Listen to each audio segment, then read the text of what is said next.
নমস্কার সবাইকে বন্ধুরা, আজকে দেখব গতকালকের সন্ধ্যার খবর অর্থাৎ 9 জুন 2024 ইংরেজি প্রত্যাশা ত্রিপুরা পত্রিকায় উঠে আসা কয়েকটি বিশেষ গুরুত্বপূর্ণ হেডলাইন হলো: প্রধানমন্ত্রী পদে শপথ নিলেন নরেন্দ্র মোদী, এডিসির প্রশ্নপত্র ফাঁস, পুলিশি তদন্তে গ্রেপ্তার এক, সরকারি গাড়ি চুরি, ফাঁড়ির রফা ভেঙ্গে বটতলায় জান্ডি মুন্দার থেকে পশ্চিম থানার অভিযান।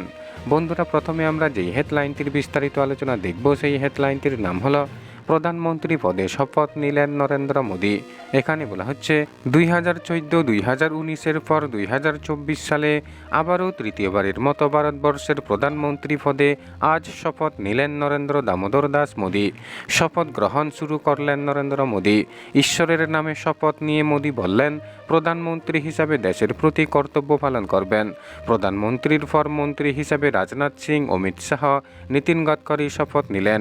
একইভাবে শপথ নেন বিজেপির সর্বভারতীয় সভাপতি জেপি নাড্ডা, মধ্যপ্রদেশের প্রাক্তন মুখ্যমন্ত্রী শিবরাজ সিং চৌহান, নির্মলা সীতারমন। তৃতীয়বারের মসনদে বসলেন নরেন্দ্র মোদী।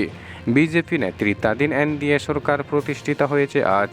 শক্তি ক্ষয় হলেও নমর শপথ গ্রহণ অনুষ্ঠানে বাতা পড়েনি জলুসে। রবি সন্ধ্যায় রাইসিনা হিলছে চাঁদের হাত। আসরে কিং খান থেকে আদানি আম্বানি। অনুষ্ঠানে অংশ নিচ্ছেন 7টি দেশের প্রধানরা। বন্ধুরা, এরপরের হেডলাইন রয়েছে এডিসির প্রশ্নপত্র ফাঁস, পুলিশি তদন্তে গ্রেপ্তার এক।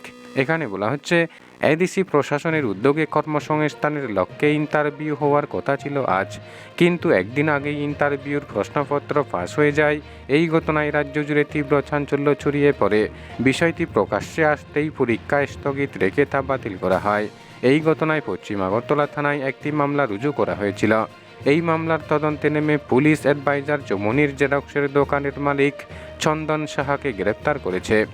পুলিশ জানতে পেরেছে তার দোকানে প্রশ্নপত্র জেরক্স করা হয়েছিল। সেখান থেকেই প্রশ্নপত্র ফাঁসের ঘটনাটি ঘটে। পুলিশ তদন্তে নেমে চন্দন সাহাকে প্রাথমিক জিজ্ঞাসাবাদের জন্য থানায় ডেকে আনে। পরবর্তী সময় তাকে গ্রেপ্তার করে। উল্লেখ্য, এই প্রশ্নপত্র ফাঁসের ঘটনায় মহারাজ প্রদ্যোৎ কিশোর দেববর্মন রাজ্য পুলিশ মহানির্দেশককে চিঠি দিয়েছেন এবং ঘটনার সুষ্ঠু তদন্ত দাবি করেছেন। পুলিশ এই মামলার তদন্ত যথেষ্ট গুরুত্ব দিয়ে দেখছে। এরপরের হেডলাইন রয়েছে সরকারি গাড়ি চুরি। এখানে বলা হচ্ছে, উদয়পুর থেকে সরকারি অফিসে চুরি যাওয়া গাড়ি সোনামুড়া থেকে উদ্ধার করেছে পুলিশ। জানা গেছে কিছুদিন আগেই গাড়িটি চুরি করেছিল। এরপর যথারীতি মামলা রুজু করা হয়েছিল। এই মামলার তদন্তে পুলিশ রবিবার সোনামুড়া থেকে চুরি যাওয়া গাড়িটি উদ্ধার করেছে। জানা গেছে উদয়পুরের একটি সরকারি দপ্তরের গাড়িটি কয়েকদিন আগে চুরি হয়েছিল। বন্ধুরা, খবর আপাতত এই পর্যন্ত। বন্ধুরা, ভিডিওটি ভালো লাগলে লাইক, শেয়ার, সাবস্ক্রাইব করে আমাদের সঙ্গে থাকুন। ধন্যবাদ সবাইকে ভিডিওটি দেখার জন্য।